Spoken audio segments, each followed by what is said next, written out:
If your garden has aphids and spider mites and flea beetles and other bug pressure and you're looking for a safe, natural, organic remedy to take care of it, well then this video is for you, so stay tuned. Hi everybody, I'm Alan Schaefer at Custom Garden Solutions, where we do just that. This channel is all about helping you grow herbs and vegetables so that you can live a happier and healthier life. If you're new to the channel and you want to learn all about growing herbs and vegetables and all kinds of great garden stuff, then start today by subscribing and make sure you hit the notification bell so that you'll be alerted whenever we upload a new video. It's free. So what is diatomaceous earth? Diatomaceous earth is composed of crushed, fossilized freshwater algae, also known as diatoms. Now, while it's soft to the human touch, kind of a flour-like substance, it has microscopic razor-sharp edges that cut into the exoskeleton of insects and dehydrates them from the outside in. It's also very dry and porous, so if insects digest diatomaceous earth, it will dehydrate them from the inside. We suggest the safer brand of diatomaceous earth. You can get this at Amazon. We put a link in the description down below. It is very lightweight, so it should ship relatively inexpensively, and a little bit goes a long way. So if you do get diatomaceous earth, and let's say you walk into a big box store and you say, hey, I need some diatomaceous earth, man, and they say, hey, go over there, dude, and they send you to the pool sections, that is not what you want. You don't want the diatomaceous earth that's commonly used in pool filters. So one big don't do that for that. Diatomaceous earth has many uses other than in the garden, where we're talking about today. It can be used for flea control on your dogs and cats. People can rub a little bit of diatomaceous earth into the fur and then comb it out, and that'll effectively take care of fleas in your dogs and cats. If you have fleas in your carpet, you can spray diatomaceous earth and rub it in and then vacuum it up later. It's used for bed bug control, so you can put it around your bed and things like that, and it'll help with bed bugs. Almost forgot what I was talking about there. And it's used in toothpaste. People use it for facial cleanses. It's used for as a drink for a full body cleanse. And there's a lot of people who swear by it. So we're just talking about garden use today, although there may be other uses for diatomaceous earth that you might find interesting. Diatomaceous earth is one of many best practices to be used in the garden. It doesn't rule out having good compost and watering properly and weed pressure and planting the right plant at the right time and spacing of plants and types of plants you plant and on and on and on. So if you have a healthy garden, there's going to be less likelihood that you're going to have bug pressure, or that bug pressure is going to have much of an effect on your garden. Our garden is so healthy that we can live with a few aphids and other bug pressure because the plants are so healthy that it really doesn't impact them.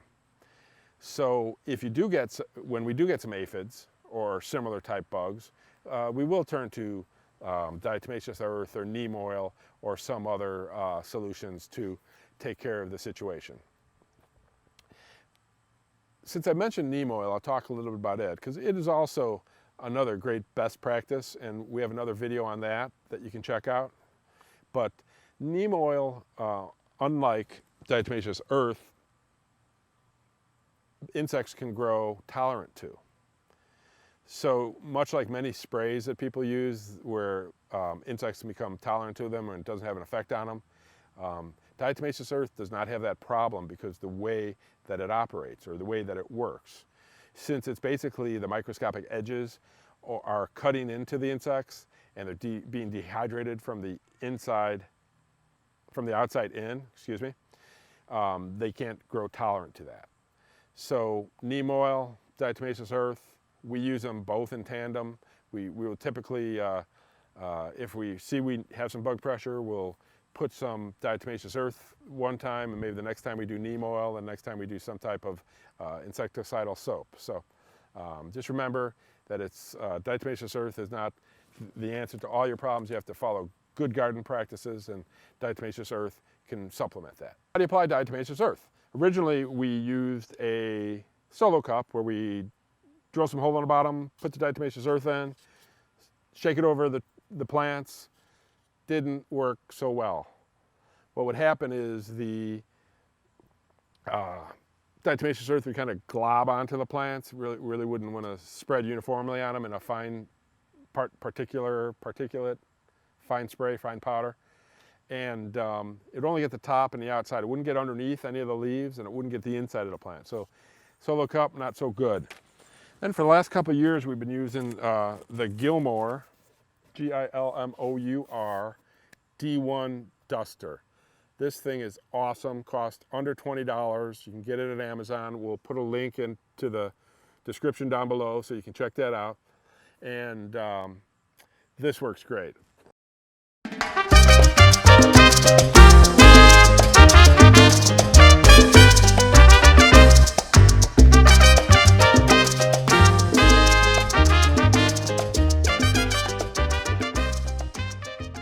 So I'll show you what this looks like. Hopefully you get a look at that. There you go. So Gilmour. And how this works is you open up the little container here, put in the diatomaceous earth, put the container back on, then you pump the pump. Yee! And it travels down through here, and it hits this little lip. I don't know if you can see that. It's getting a little dark, but it hits a little lip, and it kind of shoots the diatomaceous earth out. So with this, you can get underneath your plant, underneath most of the leaves, on the inside of your plant, and it sprays it kind of in a fine spray. I would recommend using a dust mask. Sometimes I don't have one around, so I don't use it. You basically spray it downwind anyway, and you want to spray it on a day where it's not too windy. You really want the diatomaceous earth to kind of shoot out of the D1 sprayer, kind of form a cloud, and then kind of settle very slowly on your plants. And that's the most effective and cost-effective way to do it.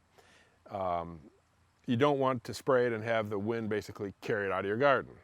All right, so dry day, non-windy day, use a mask if you can. All right, so now I'm just going to show you a real close-up of spraying the tomato plants here.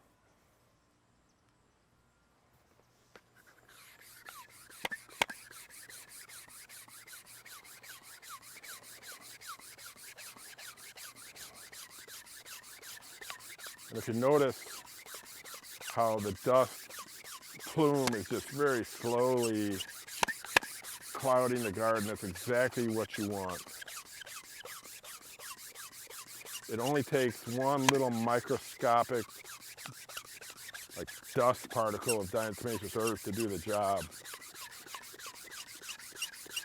So this is a perfect time. You'll find, the wind kind of dies down right before sunset here a lot, so it's a good time to do it.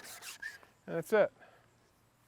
So as the wind blows and the plants shake, the diatomaceous earth will fall down and spread even more on the plants.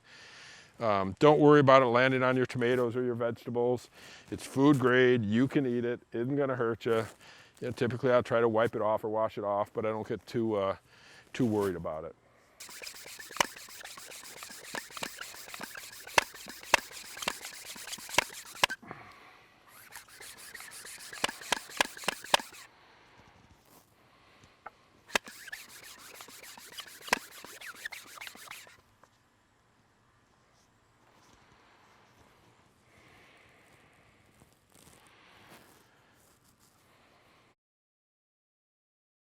So as you do this on a fairly still day, the diatomaceous earth will just float over your garden. This is perfect.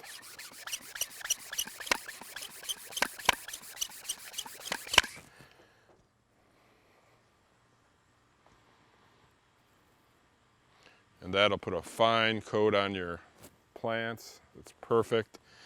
All it takes is one little piece of diatomaceous earth. You don't need big globs of it.